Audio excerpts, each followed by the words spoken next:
Discipline doesn't feel powerful at first. It feels empty, boring, pointless. You wake up early. You do the work. You avoid distractions. And nothing happens. No motivation. No excitement. No visible reward. That's why most people quit. But here's the uncomfortable truth. Discipline is supposed to feel empty in the beginning. In this video, I'll explain why that emptiness exists, and why quitting during this phase guarantees you never reach the part where discipline actually changes your life. If you've tried to be disciplined and felt disappointed, you're not weak. You're normal. Most people expect discipline to feel empowering right away. They expect clarity, confidence, or momentum. Instead, they feel isolated, unnoticed, unrewarded. Here's the challenge. If you don't understand this phase, you'll interpret emptiness as failure. And once you do that, you quit. Not because discipline doesn't work, but because its early effects are invisible. Over time, this misunderstanding compounds. You stop trusting effort. You stop believing consistency matters. And eventually, you default back to comfort. Let's break down why discipline feels empty, and why that emptiness is actually proof it's working. This is the first lie people believe. If I'm disciplined, I should feel driven. Wrong. Motivation is emotional. Discipline is mechanical. Discipline removes emotion from decision-making. And when emotion disappears, so does excitement. That's why discipline feels flat. People quit because they mistake emotional neutrality for failure. If discipline felt exciting, everyone would do it. Here's the open loop. The emptiness exists because discipline is rewiring something deeper than motivation. Your brain is optimized for efficiency and comfort. Discipline does the opposite. Delays reward. Increases effort. Removes dopamine spikes. So your brain resists it. Not aggressively, quietly. It whispers. This isn't worth it. You're doing too much. No one cares. That's not intuition. That's withdrawal. You quit right before your brain adapts. Discomfort isn't danger, it's recalibration. Remember this. Your brain must first lose comfort before it gains control.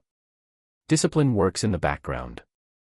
It builds reliability, self-trust, identity. But none of these are visible. You don't see discipline paying off. You become someone different. And identity upgrades lag behind effort. People chase visible results and abandon invisible foundations. Results arrive late, character arrives first. Here's another open loop. The real payoff of discipline isn't success. It's something far more important. Most people are overstimulated. Noise. Entertainment. Instant gratification. Discipline strips that away.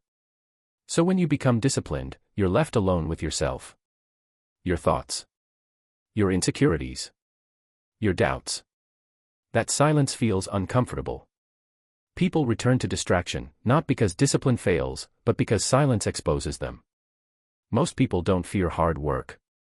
They fear stillness. And this leads to the turning point. Let me say this clearly. If discipline feels empty, you're doing it right. The emptiness means you've stopped numbing yourself. It means your brain hasn't caught up yet. This phase doesn't last forever. But only if you don't escape it. Now here's what happens if you stay disciplined long enough. At some point, something shifts. You don't feel motivated. You feel stable. You don't chase confidence. You trust yourself. Decisions get easier. Chaos reduces. Your mind gets quieter. That's discipline paying dividends. Not as excitement, but as control. You never experience this phase, and life always feels harder than it should. Discipline doesn't hype you up. It calms you down. One reason discipline feels empty is simple. No one reacts to it. No applause for waking up early. No praise for consistency. No validation for restraint. Modern life rewards visibility, not discipline. People notice results, not the process that creates them. So disciplined behavior feels invisible, lonely, unacknowledged. People abandon discipline because it doesn't feed the ego. Discipline works in silence, and most people can't tolerate that. This is why disciplined people look boring right before they become unstoppable. Your behavior can change overnight. Your identity cannot. Even when you act disciplined, your brain still sees you as the old version. So there's internal friction. I'm doing the work, but I don't feel like a disciplined person. That gap feels uncomfortable. It feels fake. It feels pointless. But identity always lags behind behavior. Always. People quit because they expect identity to update instantly. You don't feel disciplined because your brain hasn't caught up yet. Stay long enough, and the identity locks in permanently. Discipline removes chaos. And chaos was secretly entertaining. When life becomes structured, predictable, and controlled, boredom appears. That boredom is not failure. It's the absence of distraction.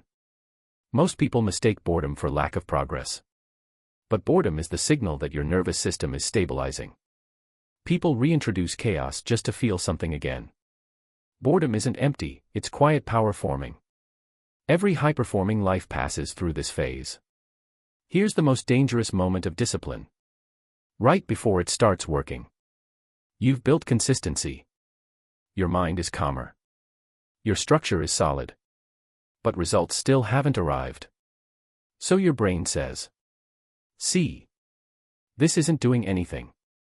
That's when people skip routines, reintroduce distractions, abandon structure. They reset the process and stay stuck forever. Most people don't fail from lack of effort. They fail from impatience at the finish line. Now you're ready for the truth. Here's the truth. Discipline feels empty before it feels empowering.